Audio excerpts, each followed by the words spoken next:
Mes parents ont organisé une fête surprise avec 200 invités pour la remise de diplôme de ma sœur. Pour la mienne, maman m'a tendu une carte et a dit « Nous ne pensions pas que tu voudrais de chichi ». J'ai souri. Puis je leur ai montré l'invitation que j'avais déjà envoyée à 300 personnes. L'université de Yale et leur nom n'y figurait pas. Je m'appelle Catherine Adams, j'ai 24 ans.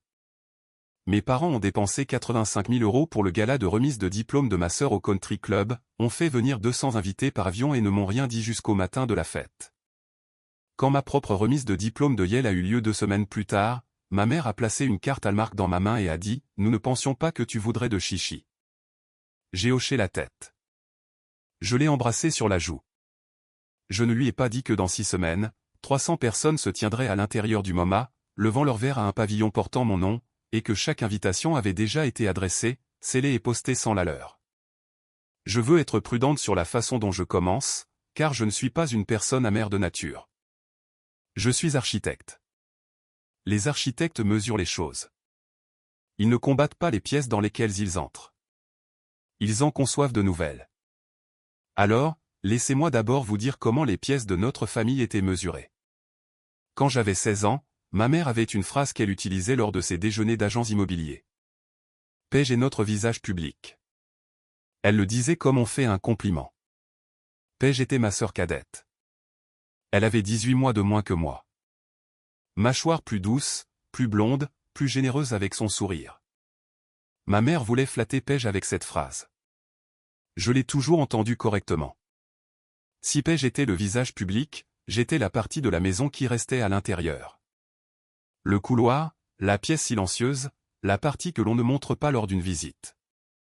Le nom de ma mère est Marianne. Elle est agent immobilier à Westport depuis 26 ans, et elle parle même dans sa propre cuisine avec l'élocution douce d'une femme qui est toujours au téléphone pour une vente.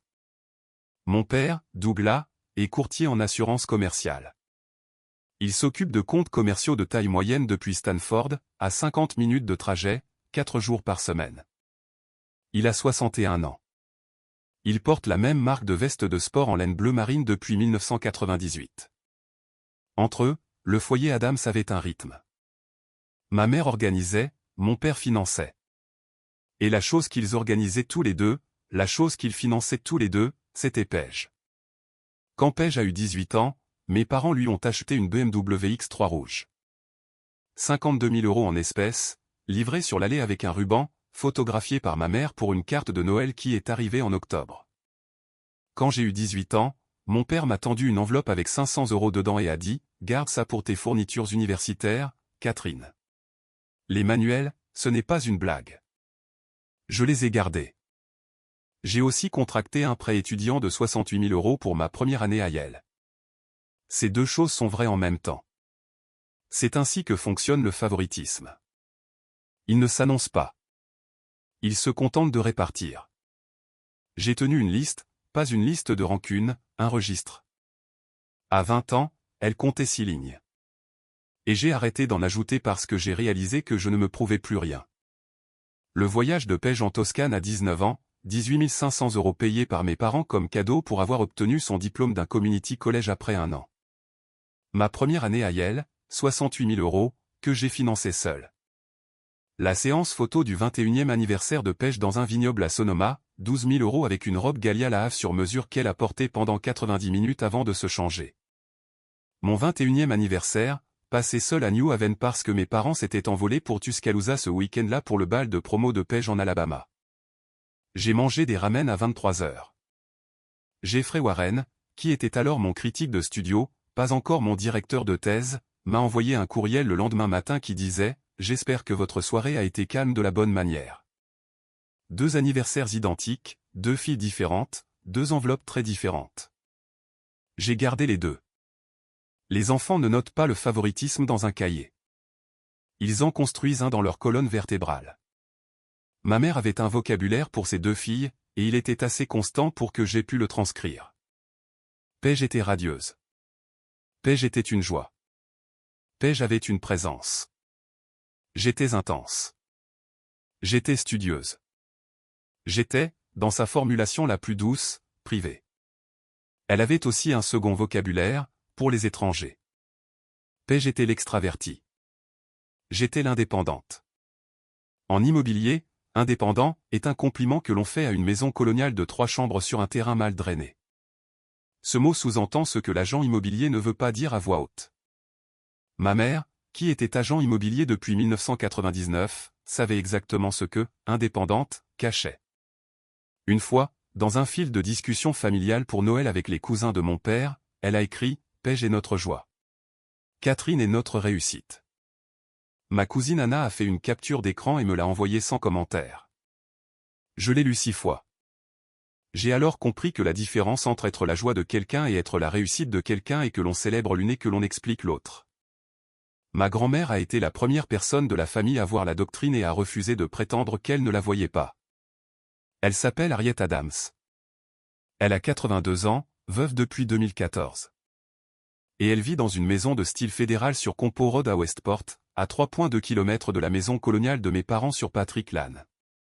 Mon grand-père, William Adams Sr., a été associé chez Choate, ou les Stewart à Boston pendant 31 ans. Il a laissé à Harriet la maison, un portefeuille à imposition différée, le cottage de Nantucket que son propre père avait acheté en 1948 et, comme elle aimait à le dire, assez d'argent pour être patiente. La patience, je viendrai à le comprendre, était ce que Harriet pratiquait avec notre famille depuis des décennies. En novembre 2020, elle a regardé ma mère me placer à la table des enfants à Thanksgiving, à 19 ans, alors que ma sœur, qui en avait 17, était assise avec les adultes parce que Marianne a dit « Paige rend mieux sur la photo annuelle ». Je me souviens de la chaise pliante. Je me souviens de la fille de 4 ans de mon cousin à côté de moi qui me demandait pourquoi mes mains étaient si froides. Harriet n'a pas protesté pendant le dîner. Elle m'a versé du vin de son propre verre, lentement, pour que ma mère le voie. Et a dit doucement, « Catherine, viens t'asseoir avec moi après le dessert. Ta mère oublie quelle chaise elle t'a donnée. » C'était la première nuit où j'ai compris que ma grand-mère tenait son propre registre, et qu'il était plus long que le mien. Ce que je n'ai pas compris, c'est qu'à Noël de cette année-là, elle avait déjà appelé son avocat à Boston et commencé à rédiger la première de ce qui deviendrait 3 révisions de son testament. Je ne l'apprendrai que près de 5 ans plus tard. Je vous le dis maintenant pour que vous sachiez quelque chose que j'ignorais dans la pièce. La maison était en train d'être remesurée par quelqu'un d'autre aussi. Au milieu de juin 2025, une semaine après avoir soutenu ma thèse de maîtrise à la Yale School of Architecture, j'ai parcouru les 67 miles de New Haven à Westport pour surprendre mes parents. J'ai apporté un portfolio imprimé de ma thèse. Un document de 80 pages relié en lin bleu marine, qui m'a coûté 40 € chez un imprimeur sur Chapel Street. La thèse proposait un système de pavillons modulaires pour les bibliothèques publiques des petites municipalités, ce qui semble aride quand je le dis à voix haute, mais qui avait été accepté pour publication dans la Harvard Design Review et avait déjà suscité l'intérêt d'un conservateur du MoMA. Je n'avais pas parlé à mes parents de l'intérêt du MoMA. Je ne leur avais pas parlé de la Harvard Design Review.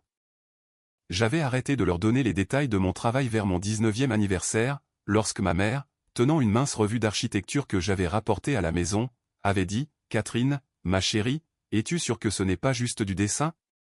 On dirait du dessin. » Je ne leur ai pas dit que je venais ce samedi de juin. Je me suis dit, celui-ci ? Ils s'en soucieront. Ce n'est pas encore un bâtiment. C'est juste moi. Il y avait 3 voitures que je ne reconnaissais pas dans l'allée. Il était 16h18 un samedi après-midi. Ma mère détestait les visiteurs le samedi. Les samedis étaient pour les visites libres et, selon ses mots, la restauration. Personne n'était à l'intérieur. La porte d'entrée n'était pas verrouillée, ce qui n'était pas inhabituel. Mes parents vivaient dans une ville où verrouiller la porte pendant la journée était considéré comme une insulte aux voisins. L'iPad de mon père était posé face vers le haut sur l'îlot de la cuisine, à côté d'une tasse de café encore chaude, la vapeur s'enroulant encore dans la lumière de la fenêtre de la cuisine. L'écran n'était pas verrouillé non plus, car mon père avait 61 ans et un code d'accès qui était un 212, son anniversaire de mariage. La discussion de groupe était intitulée « Le grand jour de Paige ». Elle était active depuis 5 mois. Elle comptait 19 membres. Aucun d'entre eux n'était moi. Le message le plus récent venait de ma mère, envoyé 22 minutes plus tôt. Il disait « Gardez c'est à l'écart. Elle ramènera tout à elle. » 28 juin, 18h. Code vestimentaire bleu marine. Pas de réseaux sociaux avant la fin. Je suis resté un long moment dans la cuisine. Le réfrigérateur bourdonnait. Quelque part à l'avant de la maison, l'horloge de grand-père qui avait appartenu au grand-père de mon père sonnait avec sa lente et lourde autorité. Je pouvais entendre un souffleur de feuilles à 2 jardins de là. Je pouvais entendre mon propre cœur, ce qui m'a surprise car je m'attendais à ce que mon corps réagisse plus vite qu'il ne l'a fait. Mon corps n'a pas réagi. Mon corps a compris avant mon esprit que c'était une information, pas une émotion. J'ai fait défiler vers le haut. 5 mois de messages. Réservation du lieu au Westport Country Playhouse. Devis de traiteur d'Abigail Kersh. Mur d'orchidées de Rockwell Floral. Acompte pour le groupe Blue Note Syndicate. Contrat de photographe avec Penny Chong. Ma mère avait fait circuler une planche d'inspiration en mars. Bleu marine, crème, accent de laiton. Pas de blanc. Ce n'est pas un mariage, bien que Paige en mérite un jour. Mon père avait répondu, tout ce que tu veux, chérie.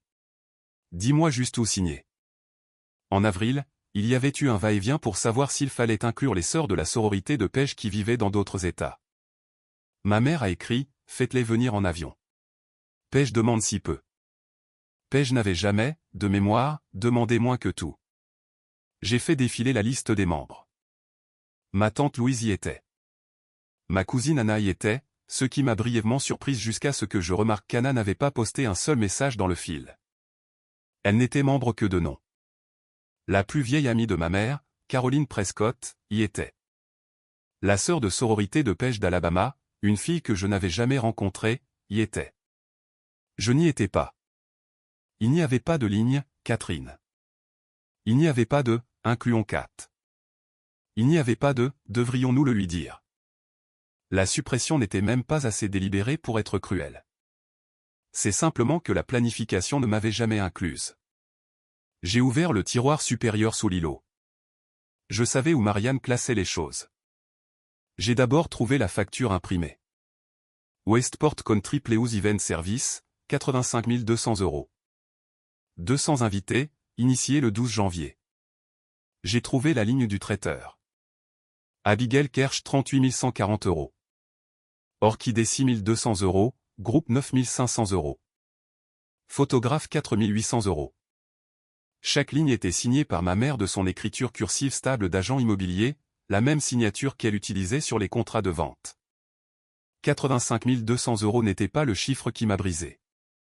La date l'a fait. 12 janvier, il y a 167 jours.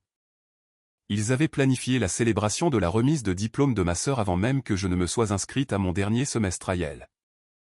Ma réussite n'était pas arrivée tardivement dans leur esprit.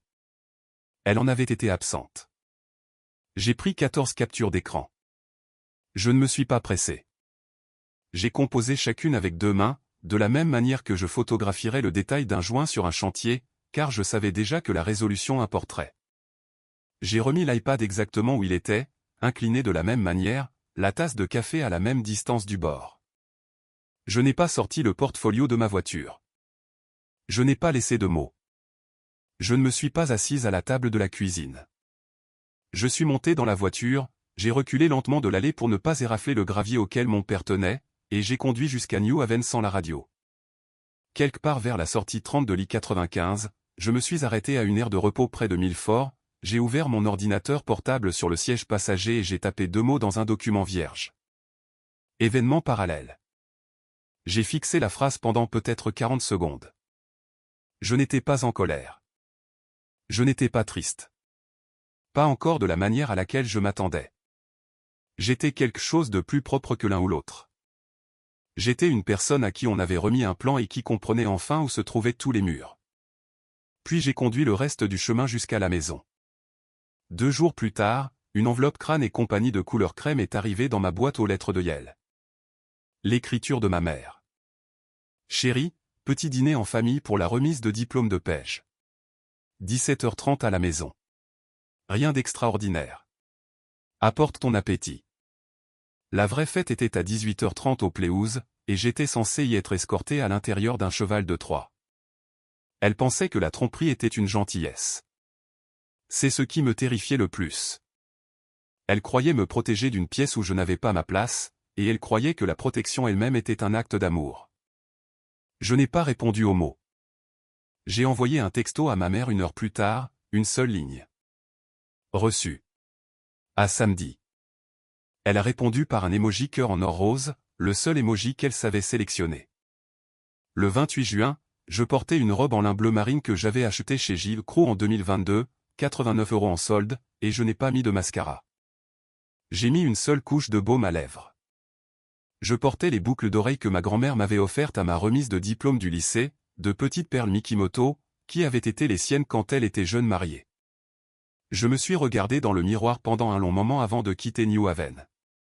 Je voulais voir exactement, et sans m'apprêter, comment mes parents traiteraient la fille qui obtenait réellement son diplôme ce mois-là.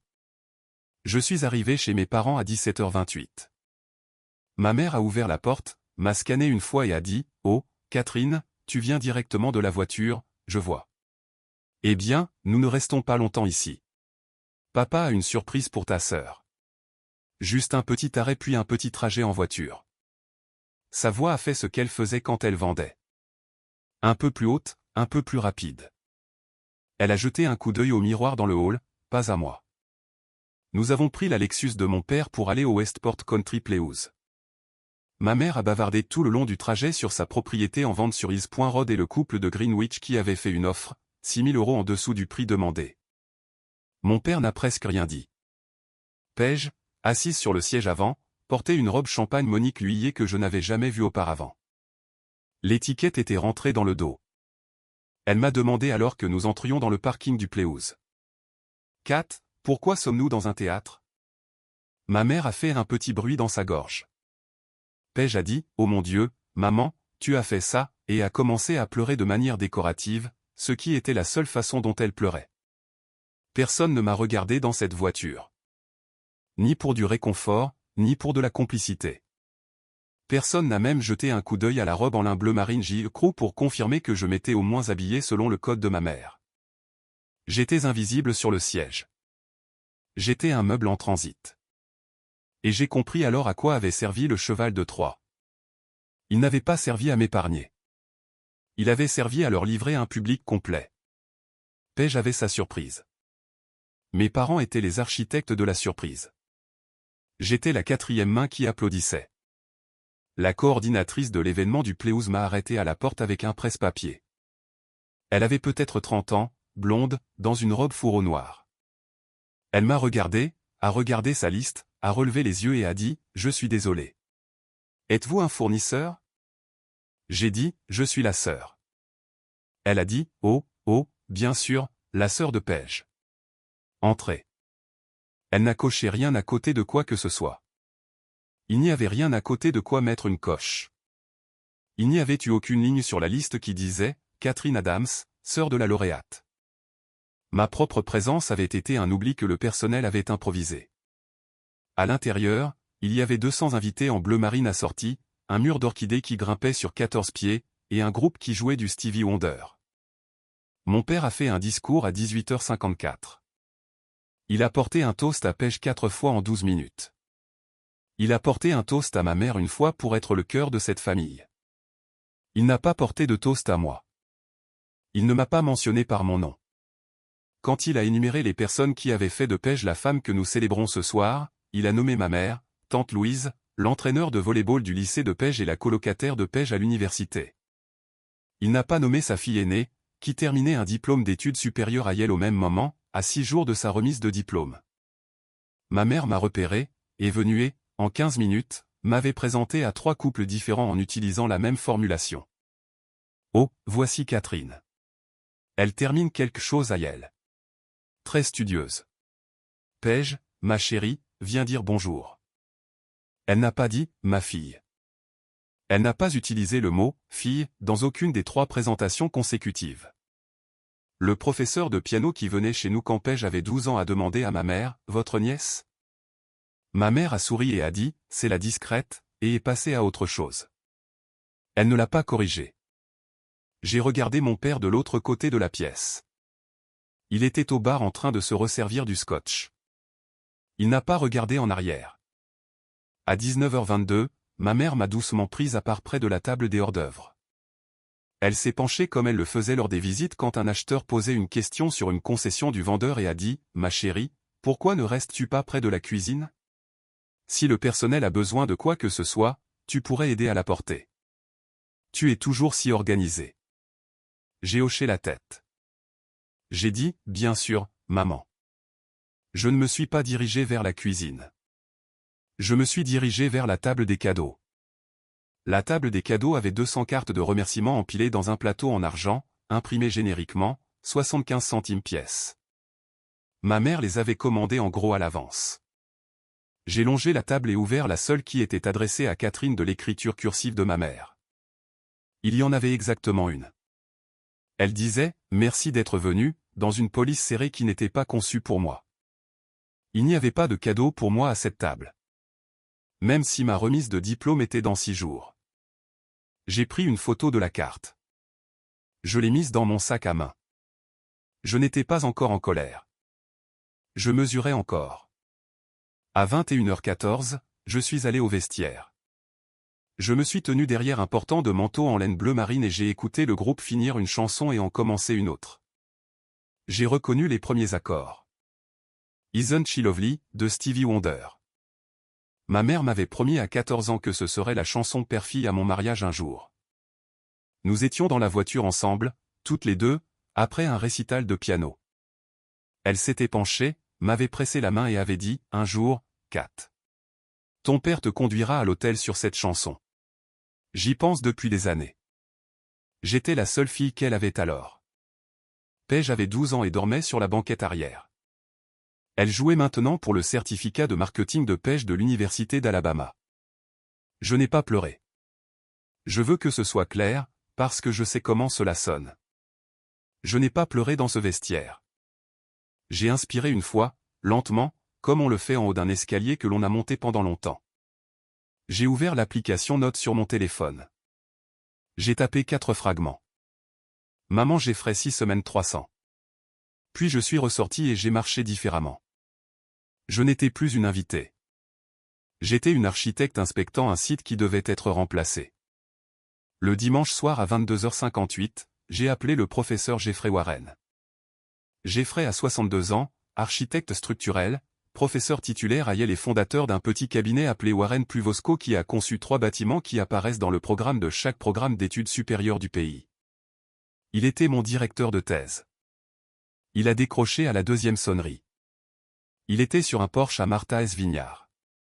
Je pouvais entendre de la glace dans un verre et une corne de brume quelque part dans le port. Il n'a pas demandé pourquoi j'appelais à 23h un dimanche. J'ai dit, Jeffrey, j'ai besoin que vous m'aidiez à concevoir quelque chose qui n'est pas un bâtiment. C'est une soirée. J'ai besoin du MoMA. Je l'ai besoin dans 6 semaines et je dois présenter le pavillon. Je suis prête. Il est resté silencieux pendant 9 secondes. J'ai compté. Puis il a dit, Catherine, dis-moi ce qui s'est passé. Je le lui ai dit en 4 phrases. Facture, pléouse, carte cadeau, chanson. Il est resté silencieux à nouveau. Puis il a dit, Catherine, si tu fais ça correctement, nous n'organisons pas une fête. Nous annonçons une carrière. Il y a une différence. Je peux t'avoir le MoMA. Je peux t'avoir le Times. Mais j'ai besoin que tu comprennes. Une fois que nous ferons cela, nous ne le ferons pas pour ta mère. Nous le ferons pour les 40 prochaines années de ta vie. Je n'y avais pas pensé de cette façon. Lui, si. C'est précisément pourquoi il a été le premier appel. Le lundi après-midi, je suis allé chez ma grand-mère à Westport et je lui ai dit ce que j'avais trouvé sur l'iPad de mon père. Je lui ai parlé de la facture. Je lui ai parlé du code vestimentaire bleu marine que les amis de ma sœur avaient été invités à porter. Je lui ai parlé du « Nous ne pensions pas que tu voudrais de chichi », même si ma mère ne l'avait pas encore dit. Je savais déjà, dans le muscle de ma mâchoire, qu'une version de cette phrase allait arriver. Ma grand-mère est restée très immobile. Elle portait un chemisier en soie crème avec des boutons en nacre qui avaient appartenu à sa propre mère. Elle a regardé par sa baie vitrée un érable qui était, selon ses mots, bien plus vieux que cette famille. Son chat, un tabby argenté nommé Wilkie, dormait sur le rebord de la fenêtre. Quand j'ai arrêté de parler, Harriet a dit, « Catherine, ta mère a vécu sur mon nom pendant 31 ans. Il est temps qu'elle vive sans. » Elle s'est levée. Elle s'est dirigée vers son bureau à cylindre, un meuble qui avait été celui de mon arrière-grand-père dans son bureau de Boston. Elle a sorti son chéquier. Elle a écrit un chèque à son bureau en noyer avec son vieux stylo plume Parker. Et elle n'a pas marqué de pause entre les chiffres. 180 000 euros. Elle me l'a tendu de l'autre côté de la table de la cuisine et a dit, « Ce n'est pas un cadeau, ma chérie. C'est un investissement pour que le nom Adams soit rendu à la personne qui l'a mérité. » J'ai dit, « Grand-mère, je ne sais pas quoi dire. » Elle a dit, « Alors ne dis rien. Dis-le avec la pièce que tu construiras. » Je n'ai pas pleuré. Je n'avais pleuré à aucun moment de tout cela. Et je vous le dis délibérément parce qu'il y a une version de cette histoire où je pleure dans la cuisine de ma grand-mère. Ce n'est pas cette histoire. Cette histoire est celle d'une femme avec un plan. Mercredi, je suis allé avec Jeffrey au MoMA pour une visite. La directrice des événements, une femme nommée Nora Bellinger, nous a accueillis dans le hall. Elle avait un café avec le nom de Jeffrey correctement orthographié sur le couvercle, ce qu'il a remarqué et a souri. Nora avait la petite quarantaine, portait une robe en laine noire et ne gaspillait pas ses mots. Elle a dit, « Le nom du docteur Warren a beaucoup de poids ici, mademoiselle Adams.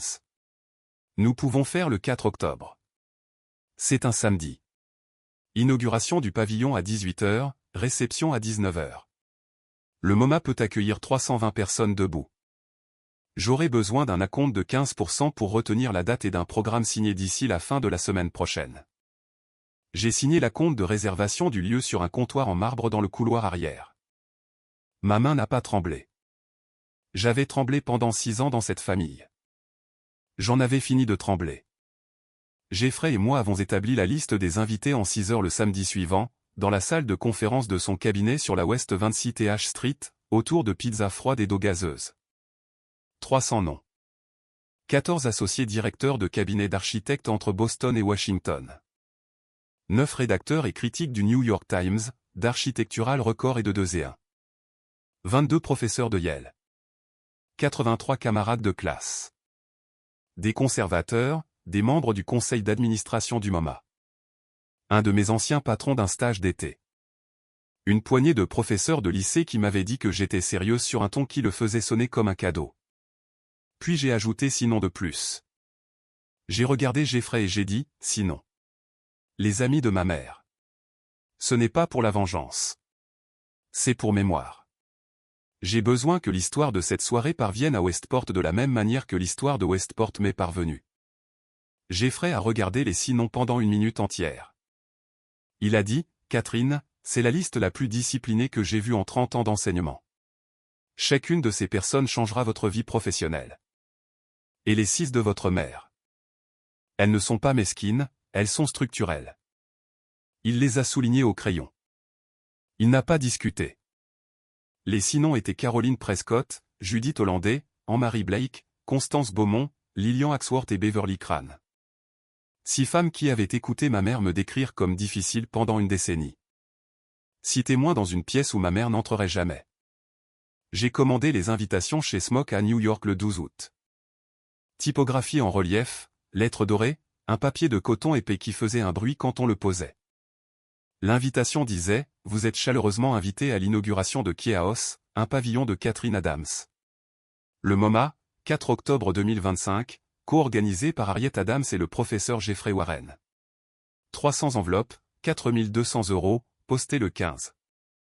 Le cabinet de l'avocat d'Harriet, Reynolds & Veil à Boston, s'est occupé de la logistique des RSVP pour que rien ne transite par une adresse que mes parents contrôlaient. Et puis le 28 juin, le jour de ma remise de diplôme, ma mère a conduit 42 minutes de Westport à New Haven et a sonné à ma porte à 11h47 du matin. Elle était seule. Mon père jouait au golf à Silvermine.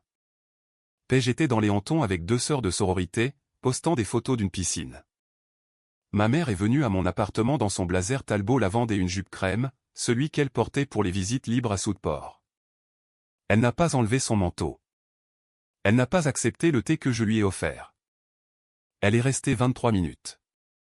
Elle a apporté un seul article de sa voiture, et elle l'a apporté dans un sac Target. « Oh, ma chérie », a-t-elle dit quand j'ai ouvert la porte. Ses yeux ont rapidement scanné mon salon d'un regard professionnel. « Tes cheveux sont différents. Est-ce que tu manges assez? Tu as l'air mince. » Elle a dit cela en regardant ma bibliothèque, pas mon visage. Je l'ai invitée à entrer. Elle s'est perchée sur le bord du canapé avec son sac à main toujours sur l'épaule. La façon dont un invité s'assoit quand il a décidé à l'avance qu'il ne va pas rester. La carte Hallmark disait « Félicitations, diplômé », dans une police conçue pour quelqu'un avec une licence. 4,99 €. À l'intérieur, elle avait écrit de son écriture cursive d'agent immobilier « Si fier de toi, ma chérie. Maman et papa ». La carte cadeau Target était de 50 €. Elle a posé les deux sur ma table basse, à côté d'une pile de revues d'architecture qu'elle n'a pas regardée. Puis elle a joint les mains sur ses genoux. « Chérie », a-t-elle dit. Elle a pris une profonde inspiration. Elle jouait la sincérité. Je pouvais voir l'effort. Nous ne pensions pas que tu voudrais de chichi. Tu es si privé. Tu l'as toujours été. Paige est bien, Paige a ses amis et sa sororité. Et toute cette foule est venue. Et honnêtement, papa et moi sommes un peu épuisés après juin. Financièrement, émotionnellement. Tu comprends. Je l'ai regardée.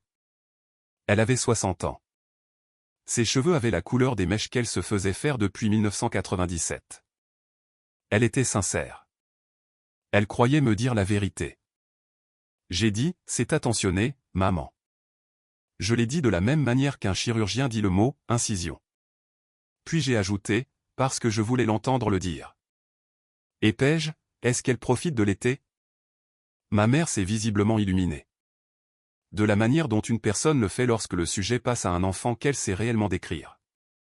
Oh, elle regarde pour un poste d'associé junior dans une agence boutique à Soho. Rien de ferme encore, mais les bonnes personnes s'y intéressent. Caroline a fait des présentations. Elle a marqué une pause. Oh, au fait, Caroline a demandé de tes nouvelles l'autre jour. Je lui ai dit que tu étais occupé avec ta thèse. Enfin, à finir ta thèse, où tu as fini maintenant, n'est-ce pas? J'ai dit, j'ai soutenu il y a 3 semaines, maman. Elle a dit, oh, bien sûr, bien sûr. Eh bien, je le dirai à Caroline. Elle a jeté un coup d'œil à sa montre. Un certificat de marketing, 85 000 € de fête, une recherche d'emploi encore en phase d'exploration, et une mère qui ne savait pas que sa fille aînée avait terminé un diplôme d'études supérieures 3 semaines plus tôt. J'ai hoché la tête comme si tout cela était normal. Je l'ai raccompagnée à sa voiture. Elle m'a serré dans ses bras à la porte de sa Lexus, une brève étreinte d'épaule qu'elle me donnait depuis mes 15 ans. Elle a dit, « Appelle-moi la semaine prochaine, ma chérie.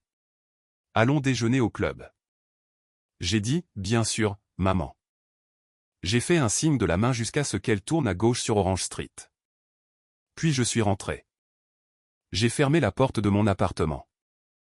Je suis resté un moment dans le couloir et j'ai écouté le bruit de l'immeuble, le radiateur qui cliquetait, le couple d'en haut qui riait de quelque chose à la télévision. Je suis allé dans la cuisine. J'ai versé un verre d'eau.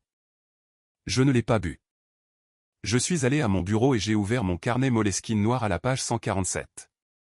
42 lignes plus haut, de ma propre main, depuis le vestiaire du Westport Country Playhouse, j'avais écrit « Maman Jeffrey 6 semaines 300 ».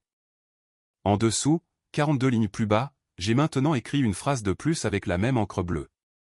Les chichis sont déjà prévus. J'ai regardé les deux phrases, 14 jours entre elles. La distance entre une blessure et une arme, j'apprenais, et exactement le temps qu'il faut pour concevoir une pièce. Début juillet, la section style du New York Times m'a contacté. La journaliste s'appelait Elise Rothman. Elle avait écrit 2 articles précédents sur des femmes architectes, l'un sur une finaliste du prix Pritzker et l'autre sur un cabinet à Oslo. Elle voulait faire un article sur les architectes américains émergents de moins de 30 ans, et mon nom lui avait été transmis par un ancien de Yale qui siégeait au conseil d'administration du MoMA. Elle voulait publier l'article la semaine de l'inauguration de mon pavillon. Au cours de 3 appels téléphoniques et d'un café dans un dîner de la 7e avenue, nous avons parlé de Kiaos, du projet de bibliothèque modulaire, des mentors qui avaient façonné ma pensée. Lors du 3e appel, vers la fin, elle a demandé si j'étais à l'aise avec le fait que l'article mentionne ma famille. Les lecteurs, a-t-elle dit, adorent les histoires personnelles. Je marchais sur State Street à New Haven quand elle a posé la question. Je me suis arrêté à un trottoir. J'ai regardé un taxi passer. J'ai dit, mentionner ma grand-mère. C'est la seule famille dans cette histoire. Élise a marqué une pause. J'ai entendu son stylo s'arrêter. Elle a dit, compris. J'ai entendu le stylo recommencer.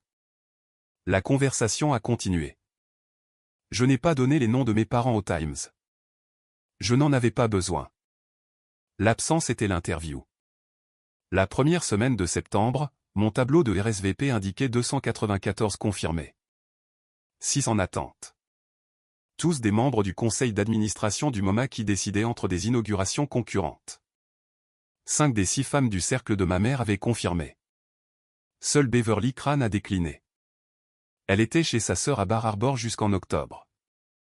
La réponse de Caroline Prescott était revenue dans les 48 heures suivant l'envoi. Sa note manuscrite sur la carte réponse, d'une écriture en boucle, disait « Je ne manquerai ça pour rien au monde ». J'avais fixé cette note pendant longtemps. Je l'avais gardée. Elle était dans le tiroir supérieur de mon bureau, dans un dossier manie que j'avais commencé à tenir, que j'avais étiqueté au crayon, preuve. J'ai laissé une colonne du tableau vide exprès. Elle était intitulée « Foyer Adams ». Il n'y avait aucune entrée. Il n'y aurait aucune entrée. Fin août, j'ai changé de numéro de téléphone. Ce n'était pas dramatique.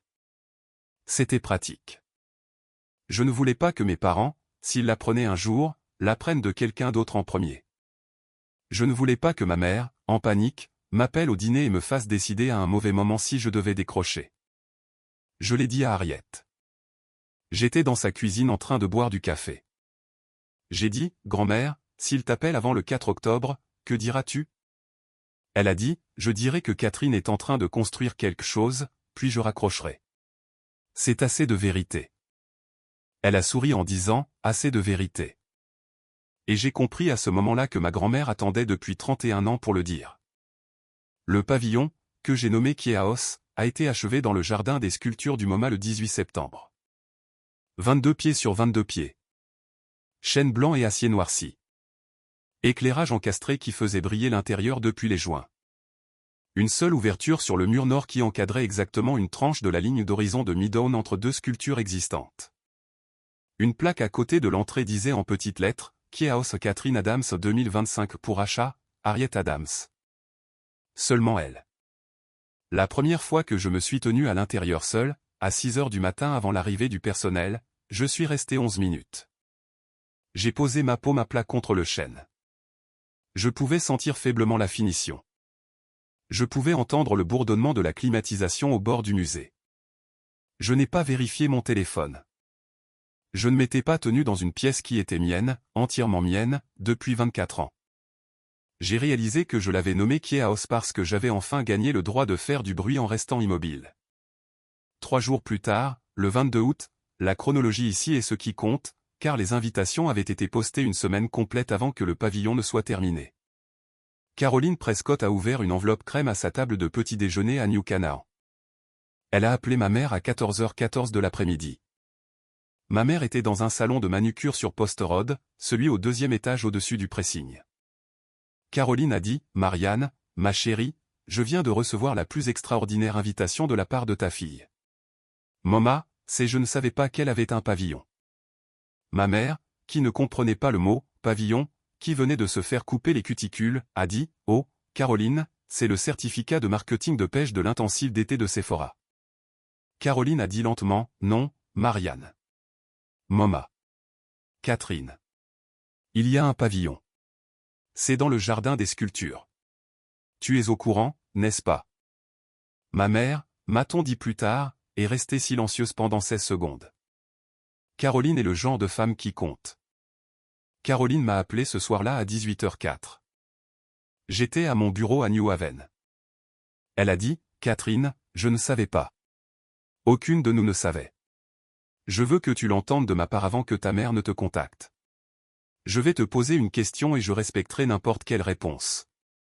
Vouliez-vous qu'elle le sache? » J'ai dit, « Pas encore. » Caroline a dit, « Alors je ne lui dirai rien qu'elle ne voit déjà dans son propre courrier. » Je l'ai remerciée.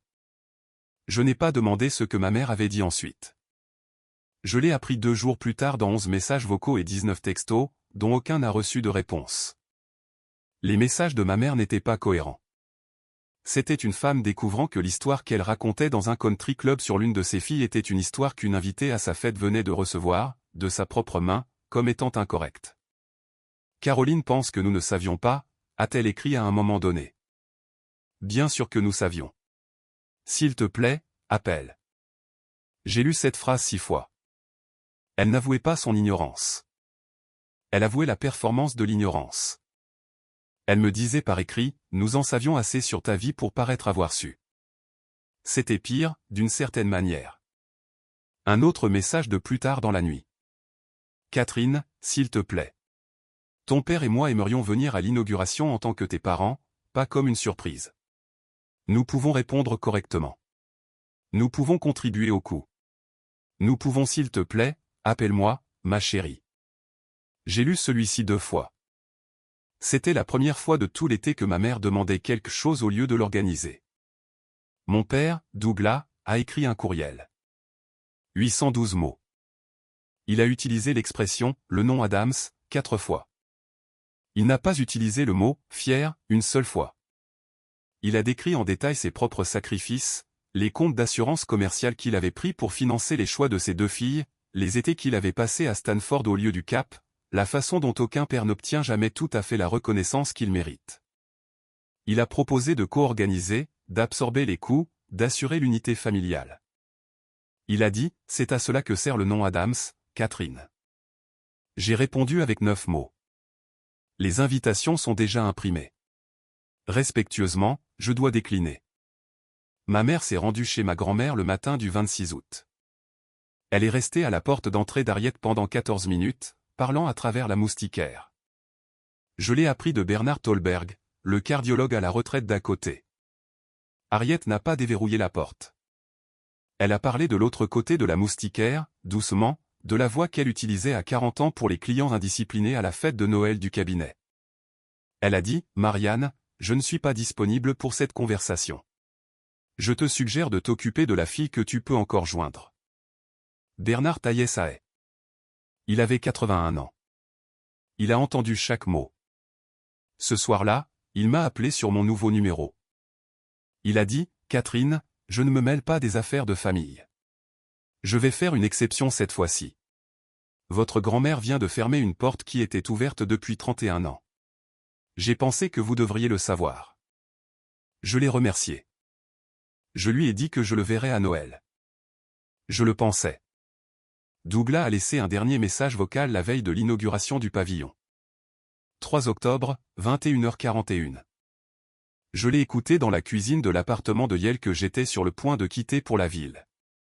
Il a dit, Catherine, je ne sais pas ce qui t'est arrivé. Nous sommes tes parents. Tu ne peux pas nous effacer d'une pièce que nous avons rendue possible. Tu ne peux pas réécrire une famille depuis un podium. Il a marqué une pause. J'espère que demain tu te souviendras d'où tu viens. J'ai effacé le message vocal, pas par colère, simplement. De la même manière que l'on nettoie un comptoir. Il se trompait de pièce. Le 4 octobre 2025, à 17h42, je me tenais à l'intérieur de Key House avec ma grand-mère. Elle portait un tailleur Chanel qu'elle avait acheté en 1987, qui, selon elle, était de meilleure qualité que tout ce qui se vendait maintenant. Je portais une robe en soie noire quête, 2800 €, que j'avais achetée avec un chèque qu'Harriet avait écrit 2 semaines plus tôt. C'était la première pièce de créateur que j'avais jamais possédée. Je n'avais pas parlé de la robe à ma mère. J'ai réalisé, en me tenant là, que ma mère avait été la raison pour laquelle j'avais passé 24 ans à croire que je n'avais pas l'air bien dans des tissus chers. Le jardin des sculptures était déjà éclairé. Le ciel au-dessus de Manhattan était du bleu que seul octobre peut produire, la couleur qui rend chaque fenêtre lourde. Les traiteurs se déplaçaient derrière moi avec une précision silencieuse. Quelque part, un violoniste s'accordait. Ma grand-mère a posé sa main sur le cadre en chêne du pavillon et a dit, William aurait adoré ça. Il disait toujours que l'architecture est le seul art qui vous fait enlever votre manteau. J'ai dit, grand-mère, je suis nerveuse. Elle a pris ma main. Sa main était très froide, avec la chaleur légèrement papier qu'une vieille main a sous sa froideur. Elle a dit, bien. La nervosité est le son d'une personne qui comprend le poids de sa propre pièce. Rappelle-toi, Catherine, ce soir, tu ne réponds pas pour eux. Ce soir, ils sont enfin témoins de toi. Le premier invité est arrivé à 18h. À 18h40, nous en avions 298. Jeffrey Warren s'est tenu au micro dans l'espace de réception du MoMA. Il avait édité son introduction 3 fois cette semaine-là. Il portait un costume anthracite et les boutons de manchette en argent que sa femme lui avait offert pour son 60e anniversaire. Il a dit, « Mesdames et messieurs, c'est un véritable honneur pour moi de vous présenter l'architecte de Kiehaus et, plus important encore, l'architecte de sa propre arrivée, Catherine Adams. » La salle a applaudi pendant 19 secondes. J'ai compté parce que je compte depuis longtemps et que l'habitude ne m'avait pas encore quitté. En me dirigeant vers le micro, je suis passé devant Caroline Prescott au 3e rang. Elle n'a pas souri. Elle a hoché la tête une fois, d'une manière qui n'était pas sociale. C'étaient des excuses qu'elle n'avait pas encore mises en mots. Son mari, debout à côté d'elle, ne savait pas ce que signifiait ce hochement de tête. Moi si. Je ne transcrirai pas l'intégralité de mes remarques. J'ai parlé pendant 7 minutes. J'ai parlé de Kiehaus. J'ai parlé des personnes qui avaient cru en ces dimensions avant qu'elle n'en ait. J'ai remercié Jeffrey. J'ai remercié ma grand-mère. Je n'ai pas mentionné mes parents. Je n'en avais pas besoin. L'omission était un bâtiment en soi. Après mes remarques, ma grand-mère s'est levée. Elle avait 82 ans. Elle n'a pas utilisé de notes. Elle n'avait rien écrit. Elle a levé une flûte de champagne dans sa main droite, et sa main était stable. Elle m'a regardé, puis elle a regardé la salle, lentement, de gauche à droite, de la manière dont une femme qui a passé 31 ans à ne pas être regardée choisit enfin de regarder en retour. Elle a dit, il y a 31 ans, j'ai cessé d'être invitée chez mon fils. Ce soir, ma petite fille m'a invité chez elle. C'est la seule maison Adams dans laquelle je mettrai les pieds à nouveau. 297 vers se sont levés avec le sien. J'ai vu les épaules de Caroline Prescott bouger très légèrement et j'ai su qu'elle pleurait. Le photographe du Times, Theo Linkist, a capturé 4 images successives de derrière elle. L'une d'elles ferait la une de la section style 6 semaines plus tard, dans une pièce de la taille du monde social entier de ma mère. Un seul verre ne s'est pas levé, et la femme qui l'aurait tenu n'était pas dans la pièce pour le tenir. À 21h42, Caroline Prescott s'est approchée de moi alors que je me tenais près de la fenêtre du jardin des sculptures. Elle a posé sa main sur mon bras. Son alliance était froide contre ma manche. Elle n'a pas lâché prise pendant 4 secondes. Elle a dit, « Catherine, je veux que tu saches. J'étais à la fête de Page en juin. J'aurais aimé demander alors ce que je demande maintenant. Ta mère a fait une erreur que je ne peux ignorer. Je ne serai pas à son gala de Noël cette année. Je voulais que tu l'entendes de ma part en premier. » Elle l'a dit d'un ton égal. Elle n'a rien demandé. Elle ne m'a pas demandé de la remercier. Elle n'a pas joué la confession. Elle l'a simplement livrée, de la manière dont une femme de sa génération livre une vérité avec laquelle elle a déjà décidé de vivre. Puis elle s'est éloignée avant que je puisse répondre. C'était, je le comprendrai plus tard, tout l'intérêt. Elle n'était pas venue pour négocier. Elle était venue pour déposer un poids. Dans les 20 minutes suivantes, 4 autres femmes, Judith Hollandais, Anne-Marie Blake, Constance Beaumont, Lillian Axworth, m'ont approché séparément. Judith a dit, « Votre grand-mère m'a dit des choses la semaine dernière sur lesquelles j'aurais dû poser des questions il y a des années. Je suis désolé de ne pas l'avoir fait. » Anne-Marie a dit, « Ma fille a obtenu son diplôme de Brown en mai et nous avons fait un dîner pour 8. La fête de votre sœur j'y ai pensé toute la nuit après. J'ai honte d'y être allé. » Constance a seulement dit, « Appelez-moi si vous avez un jour besoin d'une référence pour un cabinet à Boston. » Lillian m'a serré le poignet et a dit, « Ma chère, ma chère. » Puis elle s'est éloignée. Je ne leur ai pas demandé de développer. Je n'avais pas besoin de leurs explications. J'en avais assez entendu pour savoir qu'une pièce à Westport, qui avait contenu l'histoire de ma mère à mon sujet pendant 10 ans, avait été déverrouillée ce soir, et que personne à l'intérieur n'allait remettre l'histoire où elle était. À 22h03, Caroline a sorti son téléphone et a photographié le pavillon avec moi et ma grand-mère debout à son entrée. Elle a envoyé la photo, m'a-t-on dit la semaine suivante, à ma mère par texto avec une seule phrase. « Marianne, voici ce à quoi tu ne m'as pas invité. J'ai pensé que tu devrais voir ce que tu as choisi de manquer. » À 22h17, mon téléphone a vibré sur le comptoir en noyer du barman où je l'avais posé. Un message de ma mère. 4 mots. Où avons-nous échoué? J'ai regardé le message pendant peut-être 5 secondes. Je n'ai pas ressenti de triomphe. Je n'ai pas ressenti de chagrin. J'ai ressenti la sensation calme et claire d'une question qui avait été posée trop tard. J'ai retourné le téléphone face contre le comptoir. J'ai pris mon champagne. Je suis retourné vers mes invités. Je n'ai pas répondu. Une réponse aurait été une gentillesse qu'elle n'avait pas méritée et une conversation que j'avais déjà terminée. 2 jours après l'inauguration, Harriet m'a appelé sur le téléphone fixe de sa maison parce qu'elle ne faisait pas confiance au téléphone portable pour les conversations importantes et m'a demandé de venir à Westport, non pas chez mes parents, mais chez elle. Elle a dit, « J'ai quelque chose à te montrer qui est plus ancien que ton pavillon et plus ancien que ta colère. » J'y suis allé ce matin-là.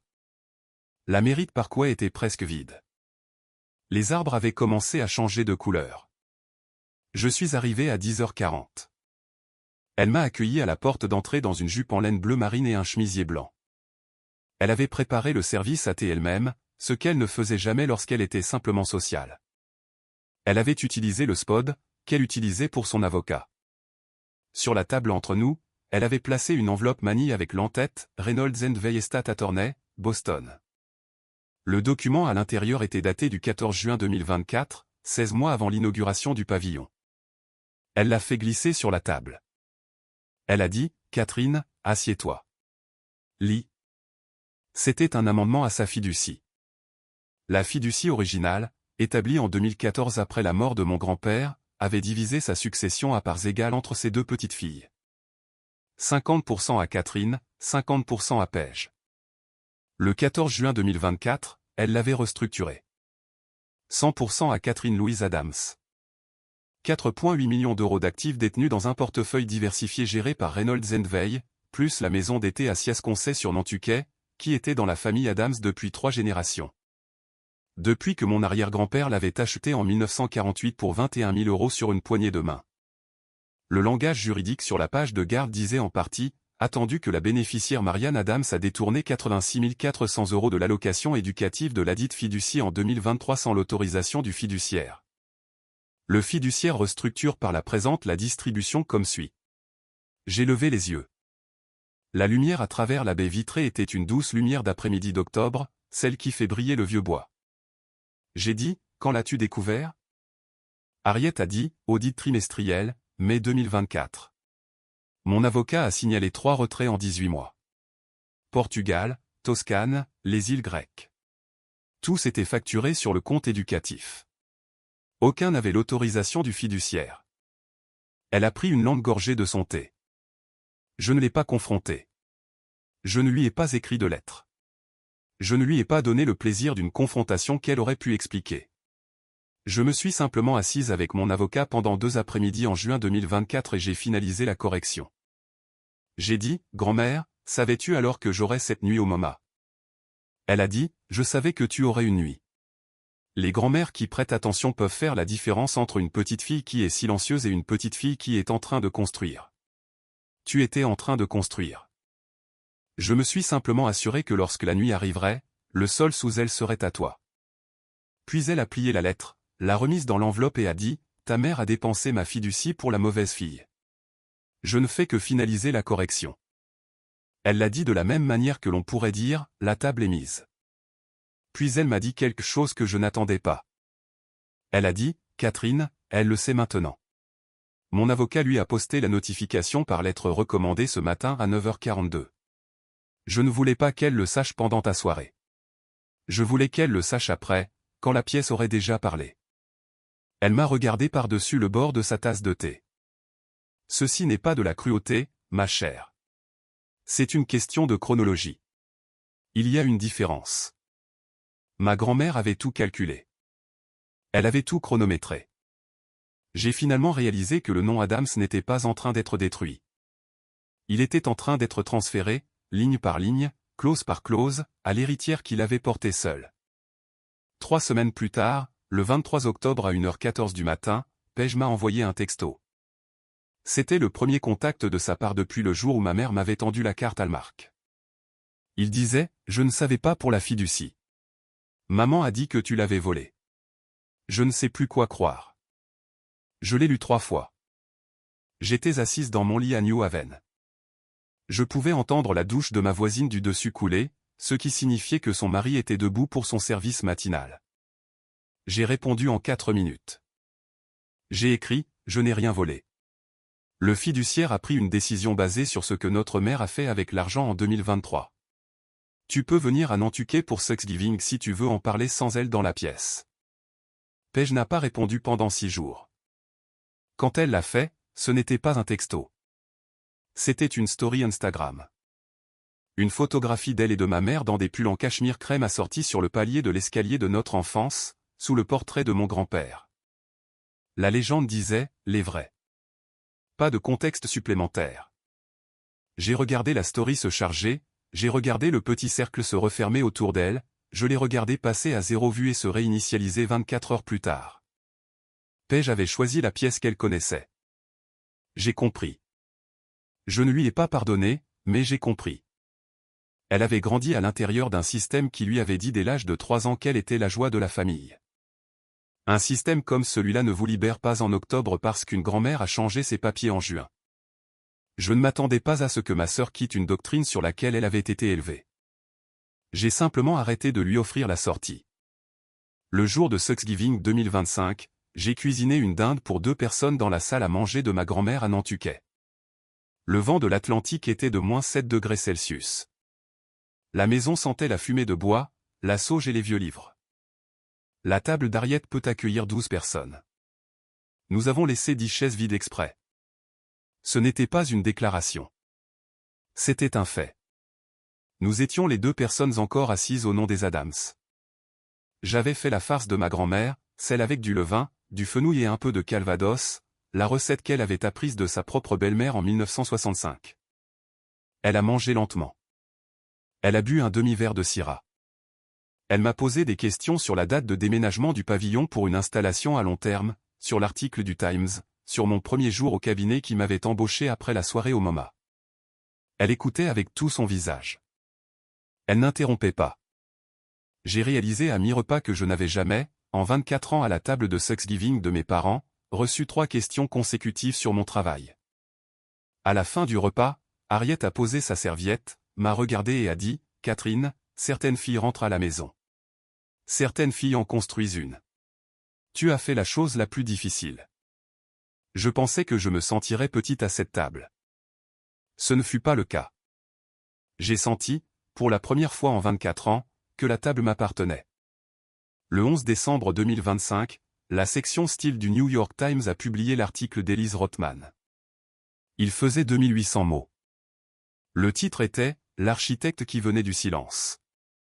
Le premier paragraphe nommait ma grand-mère. Il ne nommait pas mes parents. La photo de Théo Linkiste de Harriet et moi à l'entrée de Key House s'étendait sur 3 colonnes. L'article notait en passant que j'avais financé ma première année à Yale avec un prêt de 68 000 €. Le lendemain matin, le 12 décembre, je suis allé en voiture à un Target à Stanford, Connecticut. Je me suis garé sur le parking et je suis resté assise dans la voiture 1 minute avant d'entrer. Je n'étais pas nerveuse. J'étais précise. J'ai acheté une carte Hallmark. Félicitations, dans une police générique, 4,99 €. J'ai gardé le reçu. Je suis rentré chez moi. J'ai pris les 2 exemplaires physiques de la section style du Times que j'avais acheté à Hudson News à Grand Central la veille et j'en ai glissé un dans une enveloppe FedEx. J'ai placé la carte Hallmark par-dessus. À l'intérieur de la carte, de ma propre main, avec la même encre bleue que j'avais utilisée dans le Moleskine en juin, j'ai écrit une phrase. Je ne pensais pas que vous voudriez de chichi. Je n'ai pas signé. J'ai agrafé le reçu de Target à l'intérieur de la couverture. 4,99 €. Emplacement de Stanford, 12 décembre 2025. J'ai adressé l'enveloppe à la maison de mes parents sur Patrick Lane à Westport. Je l'ai apportée au comptoir FedEx sur Chapel Street. Livraison le lendemain. Aucune signature requise. L'employé m'a demandé si je voulais un suivi. J'ai dit oui. Ma mère m'a appelé 6 fois au cours de la semaine suivante. Je n'ai pas répondu. Mon père a appelé 2 fois. Je n'ai pas répondu. Paige a envoyé un texto le 16 décembre qui disait « Maman est hors d'elle. Tu dois l'appeler. » Je n'ai pas répondu. Le 18 décembre, Caroline Prescott m'a envoyé une note manuscrite sur le même papier à lettres crâne que ma mère avait toujours utilisé. Elle disait « Catherine, je ne suis pas allée au gala de Noël de Westport. Ni Judith, Anne-Marie ou Constance. J'ai pensé que tu devrais savoir que la pièce s'est réorganisée. J'ai mis la note dans le dossier manille étiqueté « Preuve ». J'ai fermé le tiroir. Certains silences ne sont pas une arme. Ils sont simplement la dernière phrase qui doit être écrite. Je m'appelle Catherine Adams. J'ai 24 ans. J'ai une maîtrise de la Yale School of Architecture, un pavillon dans le jardin des sculptures du MoMA, un article dans le New York Times, une fiducie à mon nom que ma grand-mère a refaite en juin de l'année dernière, une grand-mère qui me réserve toujours une place à Nantucket. Et une liste d'invités de 300 personnes qui m'ont vu un samedi soir d'octobre alors que les personnes qui m'ont élevé ne le pouvaient pas. Je n'ai plus besoin de chichi de la part de quiconque n'a pas su me voir quand j'étais silencieuse.